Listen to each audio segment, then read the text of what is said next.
If there's life elsewhere in the universe, as I bet there is, if we ever find it, it will be Darwinian life. I stick my neck out and predict that. The idea that the gene is the unit of selection, that's just the way population geneticists would express evolution. They would tend to put it at the level of the individual. The individual's fitness is measured by its success in reproduction, which means passing on its genes. I twisted that on its head and said, therefore, the gene's measure of success is how far it survives. But you knew you were talking about some groundbreaking ideas. Well, yes, sort of. I thought I was really putting into a different kind of language. The way I put it seemed to catch the public imagination in a way that it hadn't been caught. I've actually often been puzzled why it took so long for a Darwin to arrive on the scene. What Darwin did, it turns out, must have been clever because nobody did it before. But it's terribly simple. It's funny because when a human would initially see that without training or science, they'd say, well, obviously that was created. You see, a lion is a beautiful machine for chasing antelopes and killing them. And the antelope is a beautiful machine for escaping from lions. Well, whose side is God on? You cannot really reconcile, I think, a creator view with the fact that nature really is red in tooth and claw. There's an enormous amount of suffering. Predators are beautifully designed to kill the prey, and the prey are beautifully designed to escape from the predators. So you think that, obviously, what's God in it for? Does he like the spectator sport? Is he a sadist? You know, it doesn't make any sense.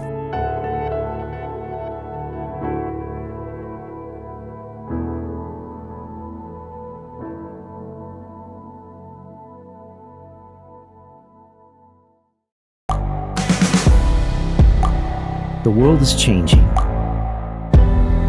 Inspiration is everywhere. It has never been so easy to connect, share, and bring people together. We're learning from others and finding the best in ourselves. Challenging our beliefs. Sharing our vulnerability. Overcoming our fears.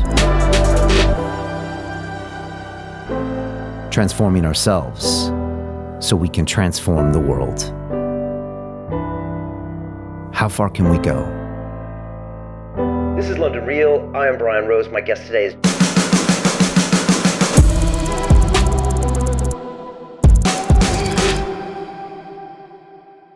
This is London Real. I am Brian Rose. My guest today is Richard Dawkins, the evolutionary biologist, outspoken atheist, documentary filmmaker, and international best-selling author. You are an emeritus fellow at Oxford University, a fellow at both the Royal Society and the Royal Society of Literature, and considered one of the most respected scientists on the planet. You're the author of 17 books, including The Selfish Gene, the bestseller which popularized the idea of the gene as the fundamental unit of natural selection, and The God Delusion, which outlined your belief that science and reason naturally point towards atheism. You're also the first person to introduce the concept of memes as the cultural equivalent to genes, which has since brought rise to an entire field of study called memetics. Your latest book, Flights of Fancy, Defying Gravity by Design and Evolution, explores how nature and humans have learned to overcome the pull of gravity and take to the skies. Richard, welcome to London Real. Thank you very much. It's great to have you here. And I can't wait to jump into this book, Flights of Fancy, because first of all, I have two young boys. They're 5 and 6 years old, and the illustrations are incredible on this book. It's something I know their eyes are gonna go right to, and they're gonna start asking me all these questions about some of these animals that glide and some that fly and some insects. And so, I know you have another book where you had, illustrations, and it was also for a younger audience, but was this something that you wanted to do, or write a book for ages 8 to 80 for some time? Yes, the earlier book you referred to is called The Magic of Reality. And in that book, each chapter begins with a question, something like, what is an earthquake? Why do we have winter and summer? And the chapter then begins with mythological answers to the question, myths from all over the world, and then it gives the scientific answer. And I thought I might do another volume of The Magic of Reality. And the first chapter I thought of was flight. But then flight kind of grew into a whole book, which became Flights of Fancy. And I enjoy learning up all aspects of a subject, including the physics and the biology and the mythology, actually. And so yes, that's how it got started. And you kind of open the book and talk about how, as humans, we are fascinated by flight. And you go back to maybe the old drawings of Michelangelo. And I was telling you earlier, I used to fly helicopters. And I just remember being in the air in this device thinking, this is just magic. Like, I can't believe I'm up here. And what is this fascination? I think a helicopter must give you a wonderful feeling of freedom, because it does. You can land anywhere you like and take off again. And it's very unrestricted. We can hover and fly with the doors off. And so it's rather like a hoverfly, which can dodge around and stand hovering still, and then go backwards, upwards, forwards, downwards, even upside down, actually, which I wouldn't recommend in a helicopter. Yes, I think everybody is, most people are fascinated by flight, and many people share with Leonardo da Vinci the ambition to try to get up in the air. And he designed many flying machines, none of which would have worked, but he obviously had this great ambition.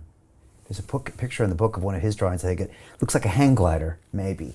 It looks like maybe an early version. Some of his things look like hang gliders. He also had various flapping versions, what were called ornithopters, where the man in the harness was supposed to flap his arms and obviously trying to mimic a bird. That turned out to be the wrong answer. You can't do it by mimicking a bird. Right. You have to start from scratch. He also designed a kind of helicopter which was an Archimedes screw, a screw that's supposed to screw itself into the air. And the motive power for that was 4 men with a capstan running round and round and round in a sort of runway. And of course muscle power couldn't possibly generate enough power to lift themselves. But it had no stabilizing, what on a modern propeller is provided by the rear propeller. Otherwise it just spins round and round and round, and that's all. Even if his machine had got off the ground, it would have just spun round and round and round. Yeah. Do you think if he had the materials and the electric motors in his lifetime, he might have been able to create something? Well, yes. If he'd had enough, human muscle power is not enough. It depends upon a much greater source of power than that. Right. And in the book, you kind of go through the hot air balloon, and then we kind of see the Wright brothers, and it's kind of fascinating to know that 6 decades later, now we're on the moon. I mean, it's amazing. That's an astonishingly short time, actually, from the Wright brothers to Neil Armstrong. Ridiculously short space of time. Yeah. I had my sons out, and we were watching the moon, and I was explaining the phases of the moon, and I said they put a man on the moon, and they both look at me like I'm crazy. Like, it's still almost inconceivable if you're a human on this planet to look up there and think, we put one of our people up there. It's a long time ago now. I mean, it's amazing that such a long time has elapsed since that time. Yeah, 60 plus years. I think they're going back. It's the latest. Yes, the mission was cancelled a couple of days ago. Okay, all right, but the plan is there. So in the book, you start looking into all sorts of variations of flight, gliding, and all sorts of some of the evolutional implications on that. What did you discover in writing this book? I learned about how planes work, for example. I was always a bit vague about what keeps them in the air. I still don't really understand how they manage to carry enough fuel to keep themselves up in a great big airliner that can fly actually from here to Australia. It's amazing. Without stopping. To carry enough fuel to convey that fuel all the way, let alone all the passengers and goods and things that it can do as well, I find very difficult to understand. I mean, I understand the physics of it, but I didn't understand the economics of it. And I didn't really know about Bernoulli's principle and the fact that planes work in 2 different ways, the Newtonian and the Bernoulli way, so I learned that. And I learned about aerial plankton, lots of different things. And you also learned that some things that we recreate with mechanics aren't recreated in nature. So there's no natural organisms that are lighter than air per se. Yes, that's right. One of the ways, one of the chapters of the book is about lighter than air flight, balloons using either hot air or helium or hydrogen. I kind of try to speculate about we'll try to wonder why it is that no animal has done that, because the ingredients are there. I mean, there are organisms that produce hydrogen and methane, which is also lighter than air. And there are organisms that produce silk, and silk is good for making the envelope of a balloon. But no animals actually put them together. So there are plenty of animals that float about, not exactly lighter than air, but where the surface area is so large compared to their volume and their weight. One of the points of physics is, as you know, that the smaller an object is, the larger is its surface area compared to its volume. So something like the fairy fly Tinker Bella, which is actually a wasp, we've got a picture of it in the book, flying through the eye of a needle. It's so small that it would hardly need to bother to fly, it just kind of float around, not because it's lighter than air, but because its surface area is so great that the slightest waft of breeze, the slightest upcurrent, will just lift it without any effort. Whereas if you're as big as a human, as big as Leonardo, your surface area is so tiny compared to your weight that's not a chance. You just plummet to the ground. Right, it's very hard because it's kind of, it's like r squared versus r cubed, right? Exactly, yes. It's the surface area is a squared ratio, and the other one is a cubed ratio. So exactly. it gets to a point where it's almost physically impossible to have flight at certain sizes. Yes, that's right. Did you find out what was the largest flying being? Was it a dinosaur? Well, Quetzalcoatlus was a pterosaur, a sort of giant pterodactyl, which was the size of a small aircraft, the size of a Piper Cub or a Cessna. And it must have mostly glided. It probably tried to flap a bit, but it must have glided, I suppose, from high places. A giant pterosaur, a huge, great glider. And I suppose it probably took off from cliff tops and things. There is a suggestion that it might have punted itself into the air with using its elbows, and then it got into a thermal. But it probably made use of thermals like modern vultures and eagles do. Okay. And you even talk about why. Like, why is flying something that was developed? My kind of biologist is very keen on the question why, by which we mean what is the Darwinian survival value? What is it about flight that helps the animal to pass on its genes, survive to pass on its genes? And there are all sorts of different reasons. I mean, looking for food, escaping from predators, pouncing on prey from above, migrating to different places to keep up with climate changes. All sorts of different reasons why flight. It's almost a question that answers itself. It seems so obvious to us that flying would be a wonderful thing to be able to do. I guess we look at how we use it, like you said, the international travel and cost effectiveness. Yes. What do we use drones for? Like just to get better views of things? Yes, quite, yes, yeah. And what was reconfirmed about evolution in doing all of this study that you saw? Were you reminded of certain things, or were certain things surprise you about some of the evolution of some of these beings? I wouldn't say surprise, because I'm sufficiently imbued with Darwinism now that nothing very much surprises me. I suppose there are some quite remarkable adaptations in detail, things like, well, I just mentioned hummingbirds. Sorry, I mentioned hoverflies, but hummingbirds do it too, hovering like a helicopter. I became very fascinated by the symbiotic relationship between plants and insects and birds, pollinators, because the plants need their pollen to be transported from the male flower to a female flower. And some plants do it by wind, but I'd speculate, wouldn't it be wonderful if plants could have a little winged chariot to carry their pollen? And they probably would have evolved, excuse me,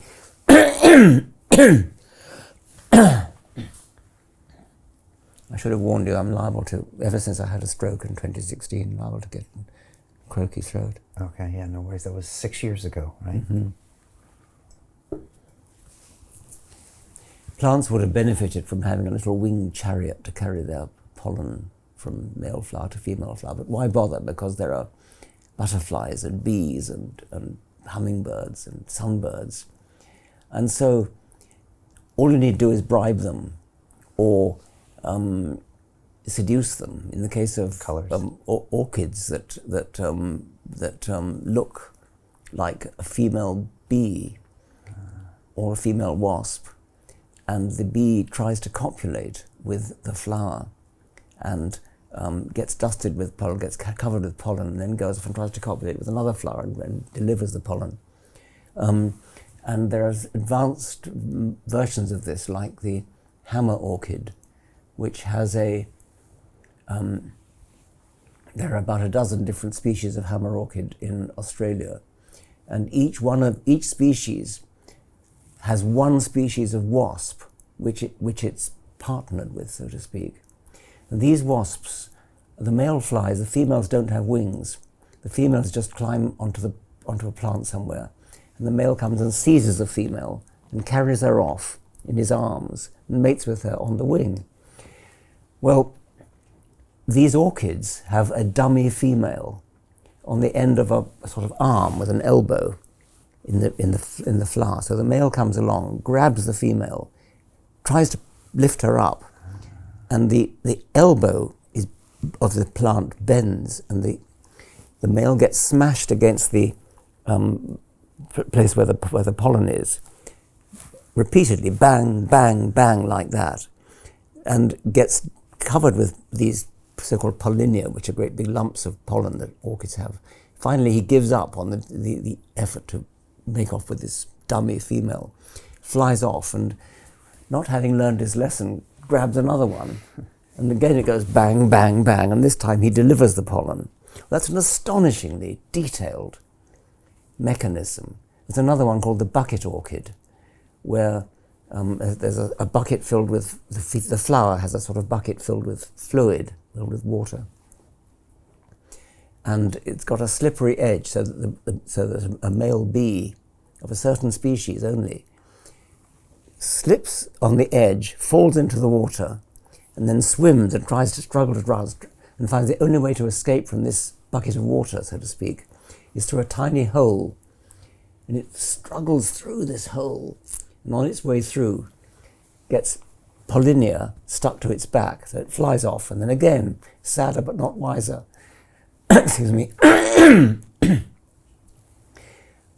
falls into another one, and then struggles through that hole, and then in this case the pollinia gets scraped off its back. Well, think of the intricate detail of the device by which these flowers get themselves pollinated, seducing a particular kind of insect.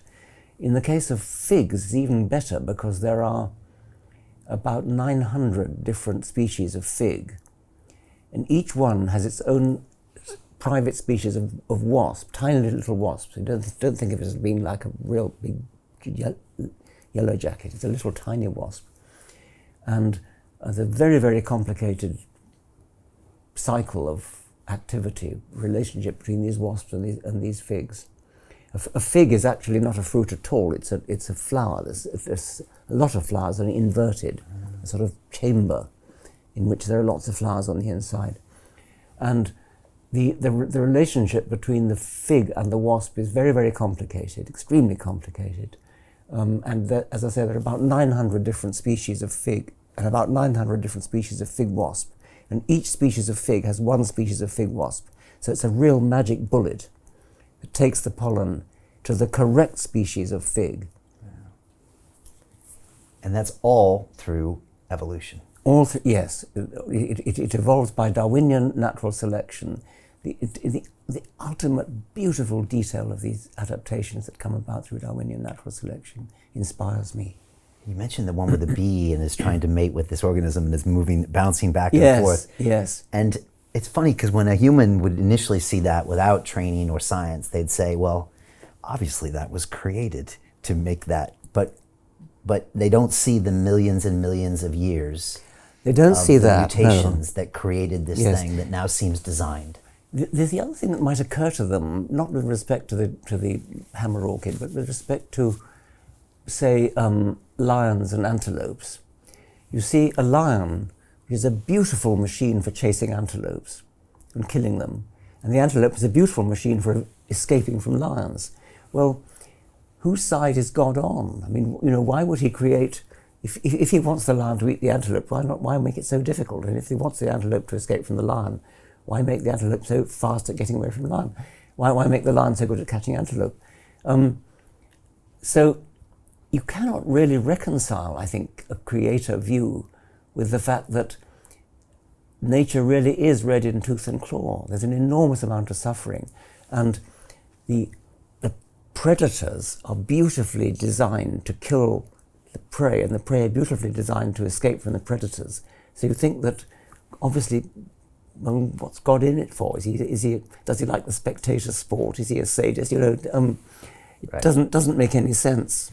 And we only see that because it's in homeostasis. If for some reason the lion was much better, there would be no prey. Exactly. Yes. And if the prey was so much better, there would be no lion. Yeah. And so we see this probably very temporary view. I mean, that might not exist 1,000 years from now or even 100 years from now because the world will change. But when we see it, it's very easy not to see the evolution behind it. And we see something that was created for us, like we might see a product that was created for us, or a beautiful coffee maker that does something similar. We are surrounded by machines that are made for our benefit, by things, not just machines, but everything we look at, and all these cameras around here, and they're obviously made by somebody, there's no question about it. And so it's very, very tempting when you see a beautiful mechanism like an eye, which looks like a camera, to think of that as being designed, and it takes a great leap of brilliance, actually, which Charles Darwin had, to recognize, I think the reason why I've actually often been puzzled why it took so long for a Darwin to arrive on the scene, because actually his idea is remarkably simple. I mean, it doesn't require a lot of mathematics and a lot of sophisticated thinking. But 200 years after Newton, what Newton did was very, very, very clever. What Darwin did, it turns out, must have been clever because nobody did it before. But it's terribly simple. And I think the reason that it took so long is that the eye looks so like a camera, looks so like a device that must have been designed, that people just didn't even dare to contemplate the possibility that it was anything but something designed. Right. Darwin saw it because he was a naturalist, he saw so much, but he also knew a lot about domestication. He studied pigeons and dogs. So he saw the power of selection to change a wolf into a bulldog or into a Pekingese, and saw how quickly selection by the human eye can produce this dramatic change. And all he had to do was to say, well, maybe you don't need a human eye to do the selection. Maybe it can be done by nature. So I've got to stop again. No worries. And with Darwin, did the public embrace his ideas immediately, or did it take some time? Some did. Many did not. Some churchmen did. Charles Kingsley was a devout churchman who did. Many people found it very difficult. Wallace, Alfred Wallace, who was Darwin's co-discoverer, wrote to Darwin and said, to you and me, it's as clear as daylight that the power of selection can be done by nature, not just by the human. And natural selection, Darwin's phrase, was as clear as daylight to Wallace, but so many people misunderstand it. They cannot conceive that you can get selection without a selector. And so Wallace begged Darwin to change his phrase from natural selection to survival of the fittest, which has less of an implication of there being a selector. And Darwin did adopt the phrase survival of the fittest, which had actually been invented by Herbert Spencer, but Wallace tried to persuade Darwin to adopt it. So Darwin continued to use the phrase natural selection alongside survival of the fittest. Are there problems with using the language of survival of the fittest? Like, do people hear fittest and think it's the strongest, which it isn't always? Well, that's right. When in Darwin and Wallace's time, that's what it did mean. It meant the strongest, the keenest of eye, the sharpest of wit, and so on. And later on, when geneticists started to get involved in evolutionary theory, which was quite a bit after Darwin, quite a bit after Darwin's death, after Mendel's genetics had been rediscovered at the beginning of the 20th century. Mathematical geneticists needed an algebraic symbol, they called it W, fitness. So fitness became it's almost a tautology. Just the fitness of an animal was its capacity to survive and reproduce, measured as, for example, the number of its grandchildren or the number of its great-grandchildren. So the survival of the fittest became a tautology because that's how you define fitness. In Darwin's time, it was not a tautology because it really did mean the strongest or the swiftest or the cleverest. But then in the hands of the population geneticists, survival of the fittest became a tautology. It doesn't mean it doesn't happen. You might as well say, if you objected to it as a tautology, it would say, I don't know, it's no good breeding racehorses for speed because it won't work because it's a tautology. I mean, of course it'll work. The original meaning of fitness as speed in this case is still there. But I don't like using the word fitness actually for that kind of reason. But it is a favourite word of evolutionary geneticists. Some people have called you the Rottweiler of Darwin. Is that a compliment? I was called that, yes. Well, it was a takeoff from Huxley, who was called Darwin's bulldog. Okay. But actually, Rottweilers are very charming, sweet dogs, so I don't really worry about it. Was this something at an early age that just naturally clicked with you, those ideas of Darwin? I know you were brought up with various exposures to the church, but early on did Not really. I mean, I think my father explained natural selection to me. He'd read botany at Oxford. He was a biologist, but I didn't really appreciate it. I mean, I understood it, but I didn't think it was a big enough theory to do the job. And I think it was only when I was about 15 that I kind of realized that it actually was big enough to do the job. And there's nothing else. I mean, it has to be big enough, but it is too. I mean, now we know it's plenty of evidence that it really does work. When you grew up in Kenya, did that exposure to nature and the animals? Well, actually, I left Kenya when I was two. So okay. No. But I could have done, because my parents then moved to what was then Nyasaland, which is now Malawi, which is also in Central Africa. But no, I wouldn't say that I was that exposed to wildlife in a way that I rather now wish I had and have been since. I mean, I've been back to Africa frequently and have been filled with great pleasure to go around national parks and things. I spent some time in Botswana. Me too, yes. Oh, it's magical. Yes, I quite agree. It's like a 24-hour-a-day show. It's just incredible to see what's happening and the biology and the evolution and the interactions between prey and predator, and it's all right there in front of you. Yeah, I quite agree. When you wrote The Selfish Gene, did you know it was going to be such a big deal? No. It's your first book? Yes. I remember jokingly referring to it as my bestseller while I was writing it, and obviously I hoped, I suppose any author hopes it will be a bestseller. But was that a joke, or did someone? It was a joke. But you knew you were talking about some groundbreaking ideas. Well, yes, sort of. I mean, they were. I thought I was really putting into a different kind of language ideas which were current among professional biologists. Indeed, I was. That's exactly what I was doing. But the way I put it seemed to catch the public imagination in a way that it hadn't been caught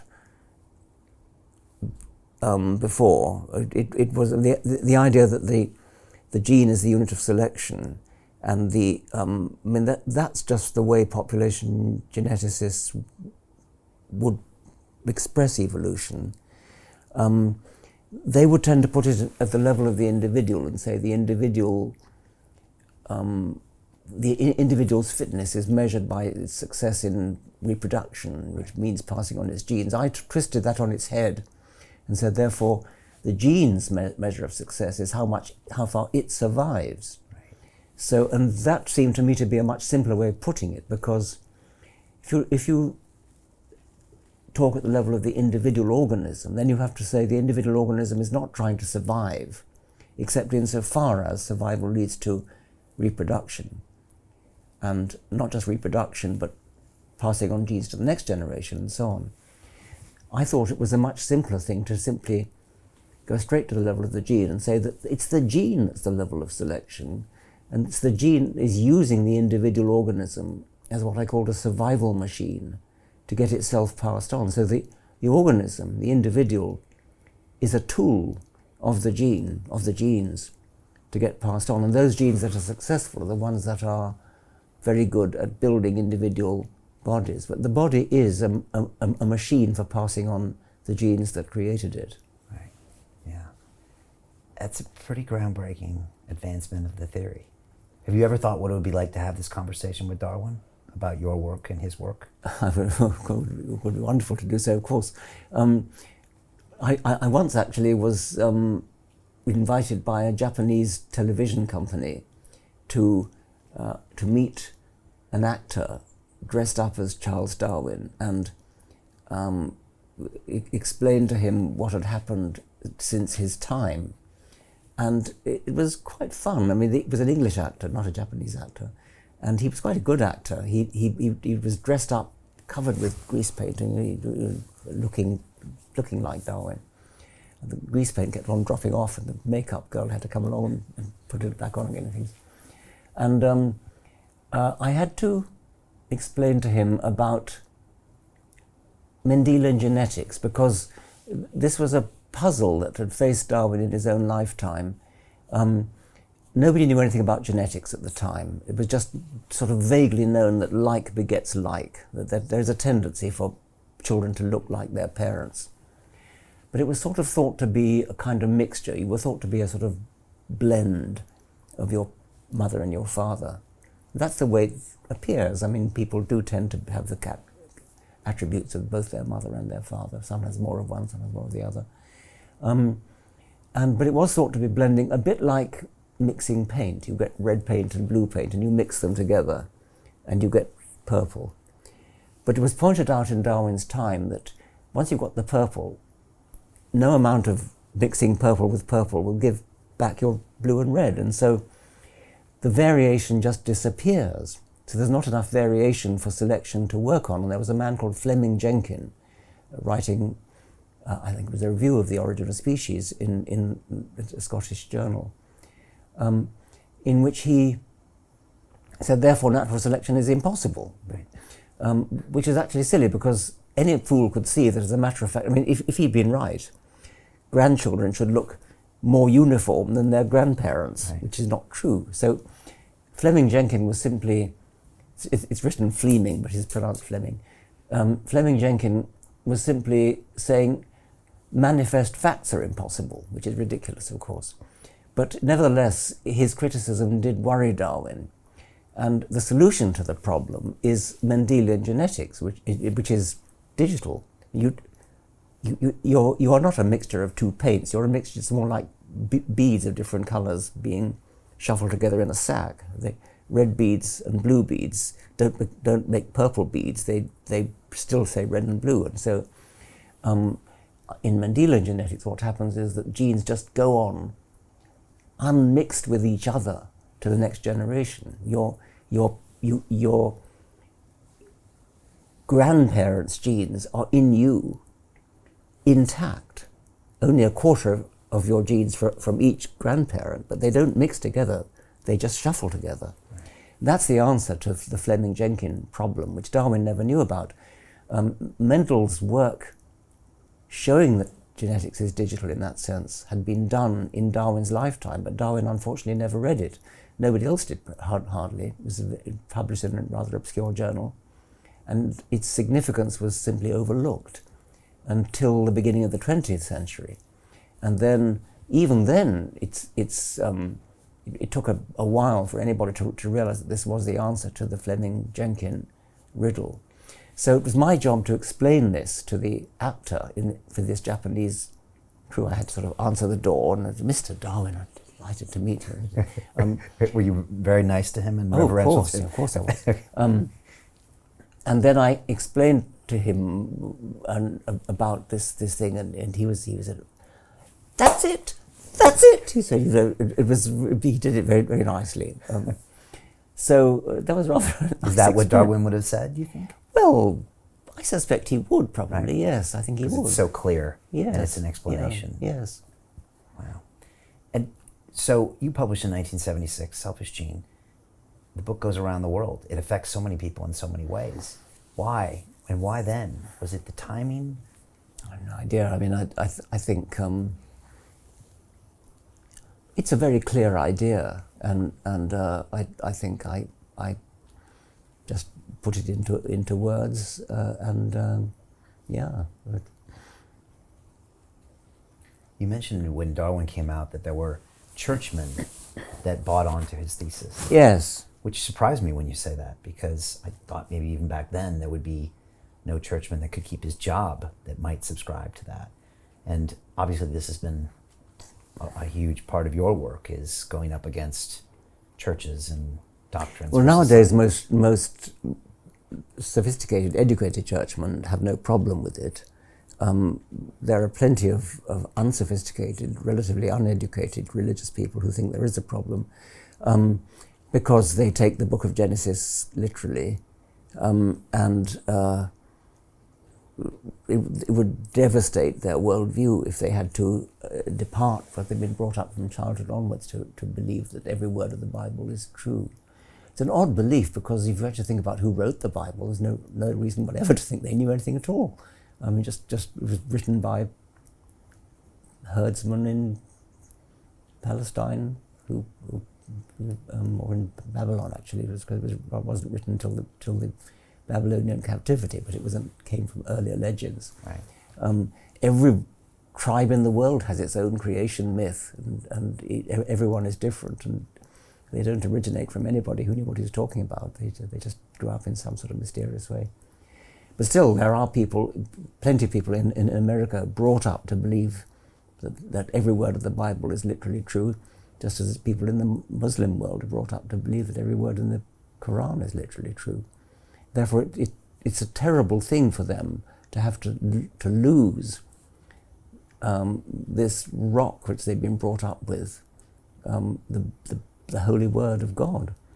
But then, actually, if you talk to a bishop or an archbishop or most clergymen of the Anglican or of Catholic Church, at least, they're quite happy with Darwinism. So the more educated they are, the more they're okay with it. Yes. But if you're not that educated and you just tend to take it on faith, and it's a big part of your identity, and you don't go further, yes, that's right. then you just accept it as true, yes, and move on. So it's a bit of a lazy way to look at religion. Well, I suppose so. I mean, I'm not sure which of them more lazy, but yes. Does it still surprise you when you walk around, say, London or England, that religion is so woven into this culture? I mean, I was down at Buckingham Palace over the weekend, and there's a beautiful story of Queen Victoria, a beautiful statue of Queen Victoria, and she's holding like an orb and a staff. And I remember thinking of the televised coronation of Queen Elizabeth, and I remember thinking, they say she's a descendant of God, and like that was this is what, or connected to God. I mean, isn't that there's divinity there? I don't think they do, right? Really. You know, I mean, the coronation service is taken from the Bible. I mean, you know, the anointing with oil and things that comes from Zadok the priest, right? In the Old Testament. So there's a kind of semi-serious buying into the myth of anointing with oil, making you somehow divine, the divine right of kings, which caused so much war and horror in history that nobody believes that anymore. The Queen still is the head of the Church of England ever since Henry VIII. The monarch has been the head of the Church of England, but people in Christian faith is not very widespread in this country. If you look at, my foundation, the Richard Dawkins Foundation for Reason and Science in Britain, did a survey.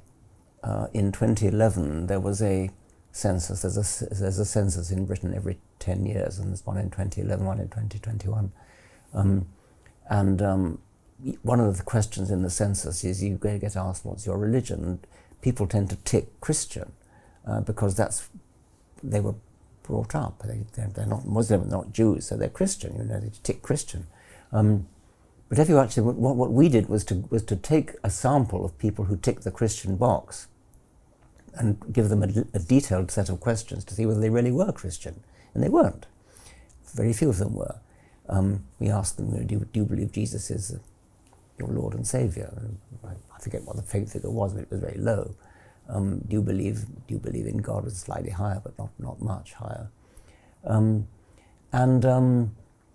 So don't think that just because the Queen is constitutionally head of the Church of England, that therefore people in Britain believe in Christianity. A few do, but not that many do. And fast forward 100 years from now, will the church? Well, I would think so, but I don't know. Well, when I say not many, I mean it's something under 50%. But so it is some.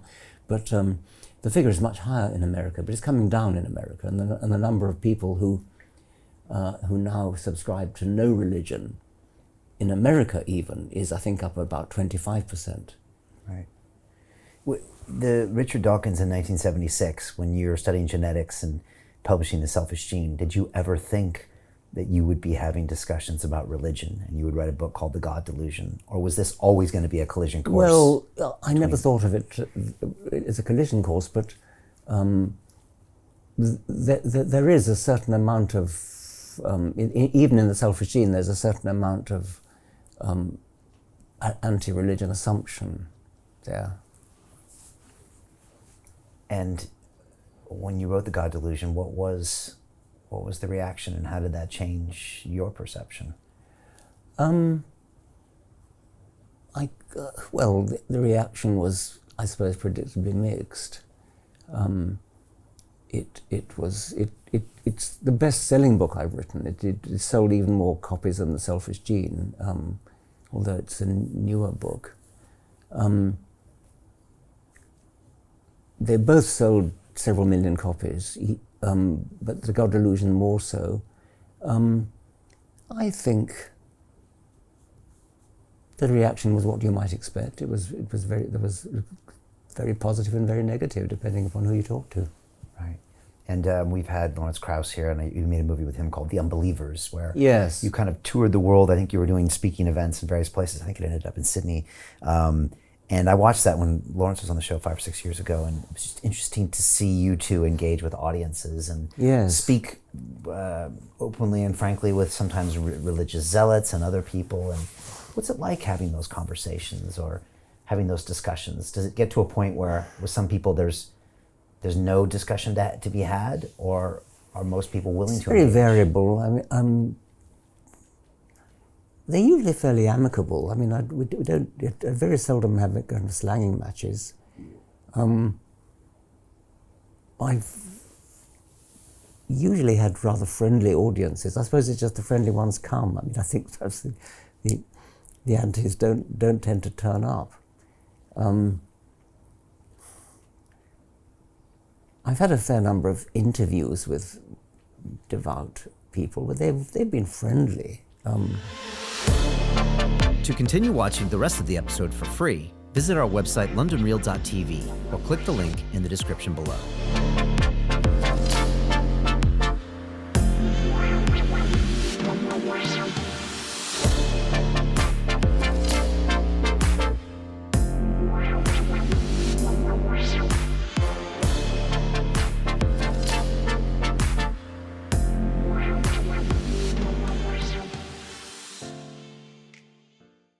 Hi, it's Brian Rose from London Real. You probably know that we've just recently been re-platformed on YouTube after 25 months completely in the dark.